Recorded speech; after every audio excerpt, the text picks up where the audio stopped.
छत्तीसगढ़ के बीजापुर स्थित इटपाल तेंदुपत्ता गोदाम में आग लगने से अफरा तफरी मच गई। हजारों परिवारों की मेहनत जलकर राख हो गया। बताया जा रहा है कि लगभग 25,000 तेंदुपत्ता के बोरे जलकर खाक हो गए हैं, जिसकी अनुमानित कीमत 8 करोड़ से भी अधिक जताई जा रही है।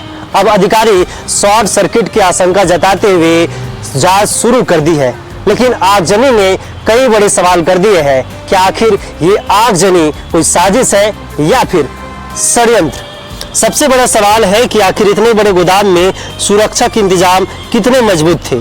जब गोदाम में लाखों रुपए का तेंदुपत्ता रखा गया था, तब आग से बचाव के लिए क्या पर्याप्त इंतजाम नहीं किए गए थे? क्या फायर सेफ्टी उपकरण मौजूद नहीं थे? अगर थे तो इसका इस्तेमाल क्यों नहीं हो पाया? जानकारी के मुताबिक आग दोपहर करीब 3 बजे लगी और देखते ही देखते विकराल रूप ले लिया। सवाल यह भी उठ रहा है कि आग की शुरुआत के समय गोदाम में जिम्मेदार अधिकारी और कर्मचारी मौजूद थे या नहीं। यदि शॉर्ट सर्किट की वजह से आग लगी तो क्या बिजली व्यवस्था की नियमित जांच नहीं होती थी? स्थानीय लोगों के बीच चर्चा है कि गोदाम परिसर में सुरक्षा नियमों का पालन पूरी तरह नहीं हो पा रहा था, जबकि तेंदुपत्ता जैसे अत्यधिक ज्वलनशील सामग्री के भंडारण में विशेष सावधानी बरतना जरूरी होता है। ऐसे में क्या वनोपज समितियों और गोदाम प्रबंधन ने लापरवाही बरती? घटना के बाद प्रशासन और वन विभाग की टीम मौके पर पहुंची और आग बुझाने का प्रयास किया गया, लेकिन तब तक काफी नुकसान हो चुका था। अब जांच के आदेश दिए गए हैं, मगर बड़ा सवाल यही है कि यह सिर्फ हादसा नहीं बल्कि गंभीर लापरवाही का नतीजा है। आग लगा सर, इसमें कितना नुकसान हुआ है सर और कितना मानक हो रहा है यहाँ पर? नुकसान का आकलन तो अभी जब पूरी जानकारी मिल जाएगी तब कर पाएंगे। फिलहाल हमारे पास ये जानकारी है कि लगभग 25,000 बोरे हमारे आ चुके थे यहाँ पे, और 25,000 बोरे ये 8 समितियों के थे। 13 लॉट का ये मसला था पूरा, और लगभग ये आउटब्रेक मैं समझता हूँ कि 3 साढ़े 3 बजे के बीच का है, और सूचना तुरंत मिली थी। फायर एक्सटिंग्विशर से प्रयास किया गया, लेकिन जैसा आपको जानते हैं कि तेंदुपत्ते का जो आग है बहुत तेज़ी से फैलता है।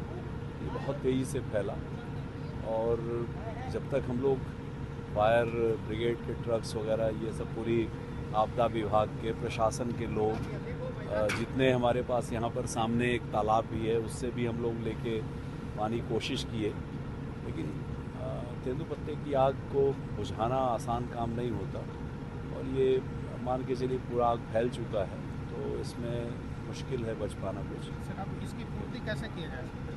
ये इंश्योर्ड होता है, ये इसके बीमा किए रहते हैं, तो बीमा की इसमें जो क्लेम बनेगा इससे आपूर्ति हो जाएगी। इस तरह का ये सारे के सारे मतलब हमारे जो फड़ होते हैं और फड़ के साथ साथ गोदामीकरण जहां हम करते हैं, ये सारे के सारे इंश्योरेंस से कवर्ड रहते हैं। तो चूँकि ये कवर्ड रहता है और जोखिम भरा काम है, तो उसमें हम लोग सुरक्षा एहतियात पूरा बरते, लेकिन बावजूद इसके थोड़ी सी यहाँ पर दिखाई पड़ रही है कि आग की घटना हो ही गई है, तो इसका बीमा प्रकरण भी हम लोग तत्काल बना के पुटअप करेंगे। इसमें क्या लगता है सर, जिस तरीके से यहाँ पर गोदाम में ढिलाई का काम हो रहा था, तो उस दौरान कर्मचारी यहाँ पर मौजूद थे? हाँ, कर्मचारी थे। मेरी जानकारी है कि यहाँ पर अभी विशेष गणना का भी हम लोग, चूँकि फड़ों के काम हमारे पूरे हो चुके हैं, गोदामीकरण हमारा केवल प्रगति पर है, तो गोदाम में ला के हम लोग का एक जवाबदारी रहती है कि पत्ते सूखे और बोरे को सुखाने के बाद ही हम लोग गोदाम के अंदर करते हैं। तो इसमें गोदाम पे लाने के बाद कम से कम 2 दिन का समय हम लोग लेते हैं। उसमें बगली काट के उसमें पत्ते को सुखाने का रहता है, तो टेस्ट भी होता है कि पूरे पत्ते सूखे हैं कि नहीं। सूखने के पश्चात ही उसको डालते हैं उसमें। तो फड़ों का काम चूँकि पूरा हो चुका है, सभी समितियों से आवक यहाँ पर हो रहा है, तो उसमें हम लोग प्रयास ये करते हैं कि सभी प्रभारी यहाँ गोदाम पे रहें। चूँकि 8 समितियों का मामला है, 8 समिति के यहाँ पर लगभग मान के चलिए लगभग 50,000 बोरे के आसपास यहाँ रखे जाने थे, और अभी ट्रांसपोर्ट जो हुआ था लगभग 25,000 के आसपास तक हो पाया था।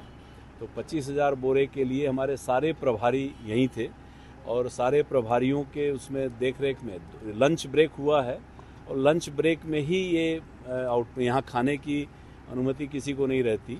यहाँ पे किसी तरह का कोई इस तरह का जो आग से खाना बनाने का कोई बिजली कनेक्शन, ये सारी चीज़ें नहीं रखी जाती यहाँ पर। तो ये पूरी एहतियात बरती गई है, लेकिन अब कारणों का पता लगाया जाएगा। अब इसकी हम जांच कर रहे हैं कि आसपास के क्षेत्रों का इसमें परीक्षण होता है। तो आग बुझाने की कार्रवाई अभी जैसा कि आप देख रहे हैं कि ट्रकों से हो रहा है। इसके बाद हम लोग फिर पूरी तरह से इसमें जांच में लगेंगे कि क्या कारण थे इसके, क्योंकि वो किस तरह का जो घटना घटी है, ये घटना आम घटना नहीं है। तो उसमें हम लोग प्रयास करके इसके जड़ तक पहुँचेंगे। सर, जांच के बाद जो भी आएगा उसका रिजल्ट, उसके पश्चात क्या दोषियों पर कार्रवाई होगी? बिल्कुल होगी, बिल्कुल होगी। अगर कोई दोषी पाया जाता है तो बिल्कुल कार्रवाई होगी, इसमें कोई शक नहीं है। सर, कितनी लागत का था वो लगभग? क्या लागत? कितनी लागत का रहा होगा ये लागत देखिए, अभी हमारे पास 6,400 6,500 रुपये प्रति मानक बोरा का खर्च होता है। तो अभी करीब वास्तविक बोरे 25,000 हम बता रहे हैं, मतलब मान के चलिए लगभग 12 से 13,000 के आसपास का ये मानक बोरा रहा होगा। तो गणना चल रही है, गणना के बाद अभी तो हम बुझाने में लगे हैं। गणना के पश्चात हम बता पाएंगे कि वास्तविक हानि कितने की हुई है। तो फिलहाल इसमें गणना जारी है। लगभग बताया जा रहा है कि 15 करोड़ के आसपास। नहीं, उतना नहीं है। कितना होगा लगभग? मान के चलिए लगभग 8 से 9 करोड़ के आसपास तक, 7 से 8 करोड़ बल्कि कहेंगे, इसके आसपास जाएगा। सर, तेंदूपत्ता गोदाम में आग लगी है, कितने टाइम में आग लगी थी और कितने टाइम से स्टोरेज हो रहा था सर, और लगभग कितने का नुकसान हुआ होगा?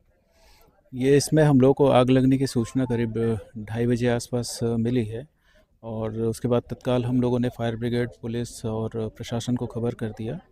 और जो बाहर में जो गाड़ियां लगी थी उनको तत्काल जो है यहाँ से बाहर किया गया, प्रेमाइसेस से आग बुझाने का प्रयास भी किया गया, लेकिन तब तक के आग जो है लग चुकी थी। और अभी फायर ब्रिगेड जो है काम कर रहे हैं अपना।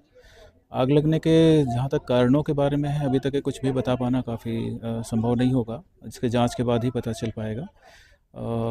इसमें रफली अभी 10 दिन से जो है यहाँ पे भंडारण का काम चल रहा था। रफली यहाँ पर 18,000 मानक बोरे के आसपास का यहाँ पे भंडारण हो चुका था। इसमें कुछ अंदर थे और कुछ जो है तेंदूपत्ता जो है बाहर में थे। सर, रकम में, लागत में लगभग कितने का नुकसान? अभी सिर्फ एक अंदाज़ा लगाया जा सकता है, लेकिन फिर भी ये कहें कि रफली 10 करोड़ से ऊपर का नुकसान है। सर, और कितना टाइम लग जाएगा यहाँ पे आग पर काबू पाने में? अभी फायर ब्रिगेड वालों से एक बार वो करना पड़ेगा, क्योंकि एक गाड़ी पहले जा चुकी है, दो गाड़ी यहाँ पे बुझा चुकी है, और भी हम प्रयास कर रहे हैं, और उसके बाद ही कुछ बता पाएंगे। यहाँ जनी तेंदूपत्ता गोदाम में आगजनी नहीं, बल्कि उन लाखों करोड़ों लोगों की आजीविका पर चोट है जो मेहनत करके तेंदूपत्ता इकट्ठा करते हैं। सबसे बड़ा सवाल है, क्या तेंदूपत्ता गोदाम में सुरक्षा के इंतजाम नहीं थे तो जिम्मेदार अधिकारियों पर क्या कुछ कार्रवाई होती है? इसी तरीके से क्या आने वाले और भी तेंदूपत्ता गोदामों में आगजनी होती रहेगी, या फिर सुरक्षा के कड़े इंतजाम किए जाएंगे? बहरहाल जांच आने के बाद ही पता चल पाएगा कि आखिर आगजनी का प्रमुख कारण क्या था और क्या जिम्मेदार अधिकारियों पर कार्रवाई होती है या नहीं। इस आगजनी को लेकर आपके मन में क्या विचार है, कमेंट बॉक्स पर जाकर जरूर बताएं।